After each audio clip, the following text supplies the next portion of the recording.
Welcome to the final lecture for this class. Today, we'll see how Michigan was impacted by the American Revolution and early activities by the United States government. This lecture will address a few areas. First, it will briefly address Michigan's involvement in the American Revolution and how the revolution impacted Michigan. Secondly, it'll spend a fair amount of time on U.S. activities and acts passed by Congress when the United States began to administer what eventually became the state of Michigan. And then we'll also address the U.S. government's policy toward Native Americans and the results of those. The first topic will be Michigan and the American Revolution.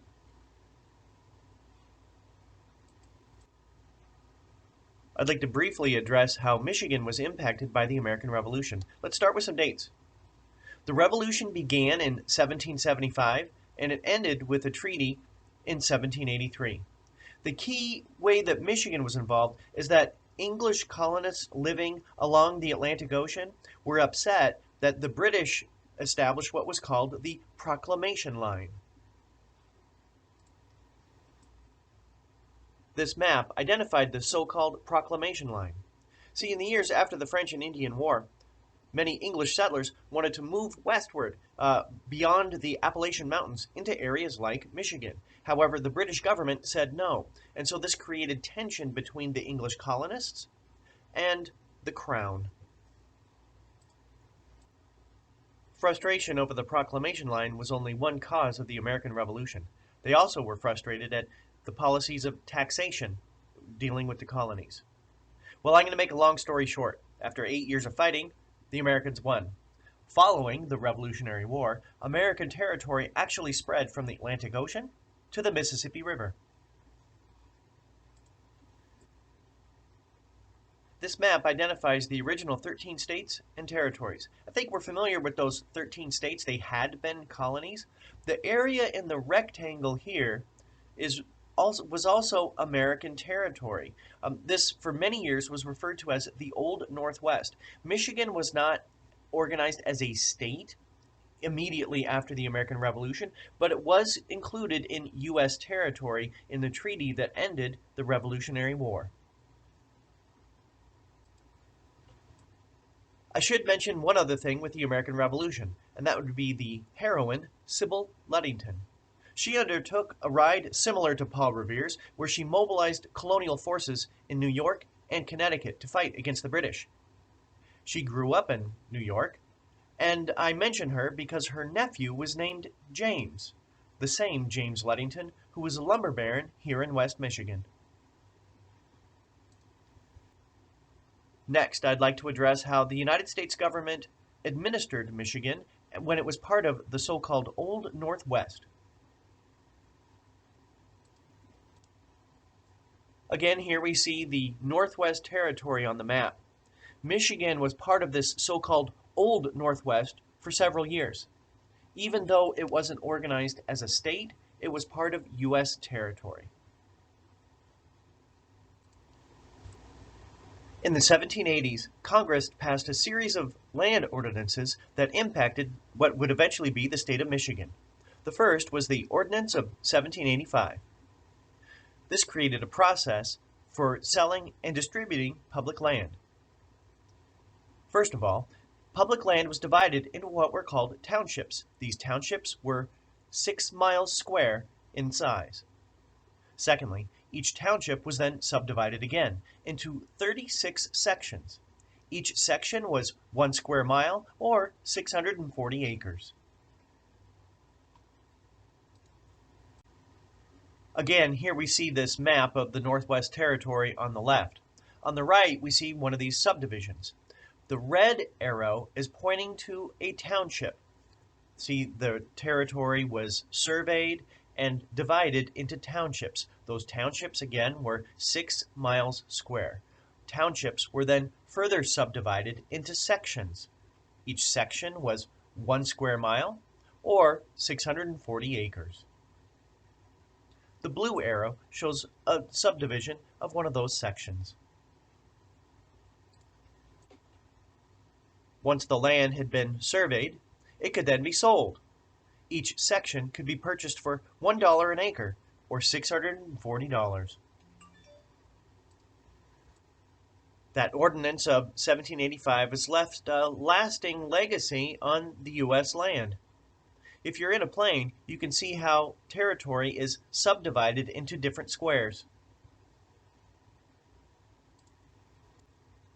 Its legacy is also seen locally. On the left, we see Manistee County, which is subdivided into several townships: Onekama, Arcadia, Brown, Stronach. And on the right, we see Mason County, Free Soil Township. The college is located in Victory Township. I happen to live in Hamlin Township. These are just a few examples. Another key ordinance was the Northwest Ordinance, passed by Congress in 1787. This provided a process whereby new states could be added to the Union. First of all, the population of an area had to reach 5,000 voters. Once it reached that, it could be organized as a territory. Each territory would receive a local governor to establish laws within the territory, and it also had one non-voting representative in Congress in Washington, D.C. Second, territories could then apply for statehood once the total population reached at least 60,000. Again, here we see that map of the Northwest Territory. Once settlers moved into this region, they needed to follow these steps in order to go from territories to states. People living in the Northwest Territory also had several rights that were protected. First of all, they had freedom of religion. They also had the right to a trial by jury. Additionally, slavery was also prohibited in the Northwest Territory. Thomas Jefferson was a leading member of Congress in this era, and he argued that those new Western territories should be divided into 14 states.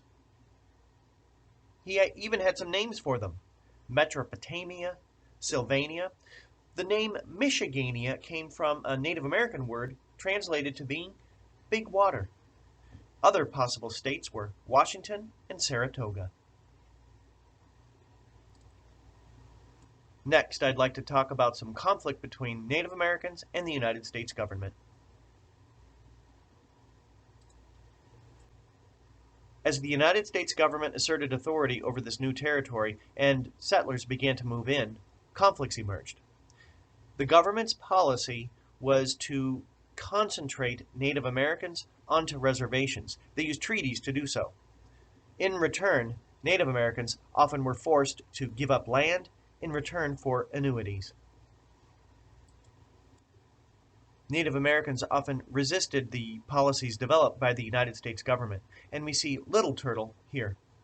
He began to wage war on settlers in the Ohio Valley because they did not respect the reservation boundaries that Native Americans often had agreed to. The area that's circled on this map identifies the location of several areas of conflict between Little Turtle and the U.S. government.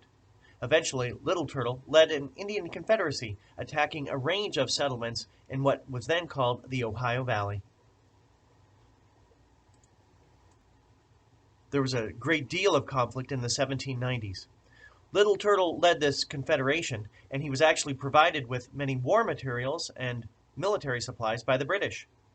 Little Turtle and his allies defeated the Americans at the Battle of Wabash River in 1791. This was a tremendous victory. However, it wasn't the end of the conflict.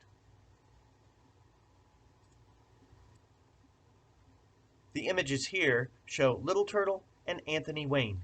These two combatants were the leaders of the different forces in the final confrontation in the Ohio Valley, which was the Battle of Fallen Timbers in 1794.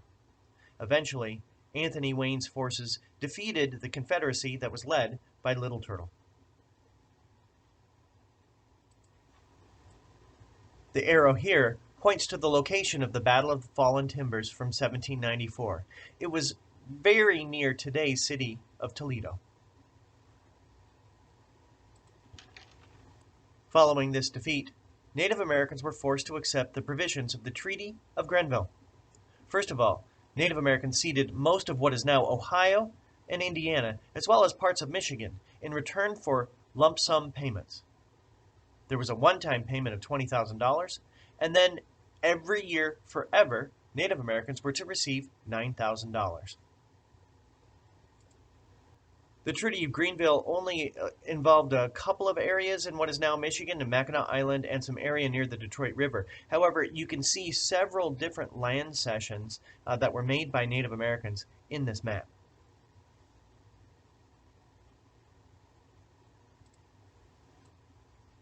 The Battle of Fallen Timbers and the Treaty of Greenville were important because it demonstrated that the United States became the dominant power in the area. It also helped to open Michigan to settlement by whites. The United States also accepted an important principle. Native Americans had sovereignty over land until or unless they ceded it to the United States government. This painting shows Little Turtle surrendering to Anthony Wayne by giving him his wampum belt. In subsequent years, Native Americans also agreed to several other treaties. Unfortunately, these treaties generally forced them to cede additional land to the United States. The legacy of these treaties and these battles between Native Americans and the American forces is seen today. The area around Detroit is included in Wayne County. Wayne State University is also named for this general, Anthony Wayne. Next, I'd like to address the early history of Michigan Territory.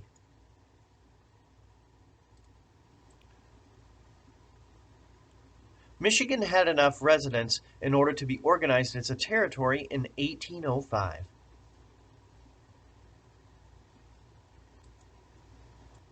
If you remember that Northwest Ordinance from the 1780s, once the population in a region reached 5,000 voters, it could be organized as a territory. Now, if you look at this map, it's rather interesting. When the territory of Michigan was first organized, it didn't just include what is now Michigan. It also included parts of Wisconsin and even Minnesota. Unfortunately for Michigan, the settlers often bypassed Michigan for several years because it was described by one early organizer as a swamp. Edward Tiffin was a surveyor employed by the United States government. He was charged with surveying and describing the land in the Northwest. He described Michigan as covered in swamps, with poor, barren, sandy land on which scarcely any vegetation grows. His report became public in the 18-teens, and it prevented many pioneers from settling in Michigan. A key figure who changed that perception is shown here. This is Lewis Cass. Cass was Michigan's territorial governor for nearly 20 years. He undertook his own surveying trips and successfully eliminated that perception that Michigan was largely a swampland. Under his direction, population in the territory increased, and by 1837, there were enough residents in Michigan for it to become a state. After serving for many years as Michigan's territorial governor, Lewis Cass eventually became a leader at the national level. At one point, he was even Secretary of State for the United States. The image here shows me next to a bust of Lewis Cass located at the Detroit Public Library. Well, we're just about done. I'd like to review some of the main ideas from today's presentation. Today I tried to address some key events associated with Michigan and the American Revolution and its territorial history. The Ordinance of 1785 and Northwest Ordinance played a key role in the development of our state. Once settlers began to move into the area, there was increased conflict with Native Americans. You should be able to identify several key individuals and their contributions to our state's history. Well, that's it for today. Take care. I hope you learned something new, and have a good day.